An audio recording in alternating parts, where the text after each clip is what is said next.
SIR পর্বের শুনানিতে কড়া হুঁশিয়ারি হয়েছে ডিজিপিকেও। সেখানে সুপ্রিম কোর্টের প্রধান বিচারপতির বেঞ্চ এর তরফে প্রশ্ন তোলা হয়েছে যে ডিজিপিকে যে নির্দেশ দিয়েছিলাম সেটার কি হলো। এসআইআর মামলার শুনানিতে এমনও প্রশ্ন তোলা হয়েছে, ব্যবস্থা না নিলে কড়া সিদ্ধান্তের হুঁশিয়ারিও দেওয়া হয়েছে। এসআইআর পর্বে রাজ্যের আইন শৃঙ্খলা নিয়ে একগুচ্ছ অভিযোগ, বারবার বিক্ষোভের মুখে নির্বাচনী আধিকারিক এবং কর্মীরা। অভিযোগের যথাযথ ব্যবস্থা নিতে হবে রাজ্যের ডিজিকে, ব্যবস্থা না নিলে কড়া সিদ্ধান্তের হুঁশিয়ারি প্রধান বিচারপতির ডিভিশন বেঞ্চের।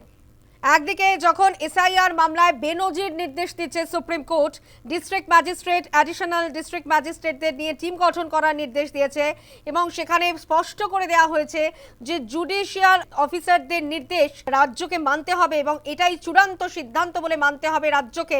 পাশাপাশি রাজ্যের আইন শৃঙ্খলা নিয়ে যেখানে একগুচ্ছ অভিযোগ উঠেছে, সেখানে ডিজিপিকে নির্দেশ দেওয়া হয়েছিল ব্যবস্থা নেওয়ার, কি হলো সে প্রশ্ন তোলা হয়েছে এবং এখনো যদি ব্যবস্থা নেওয়া না হয় তাহলে কড়া পদক্ষেপের হুঁশিয়ারিও দেওয়া হয়েছে প্রধান বিচারপতির।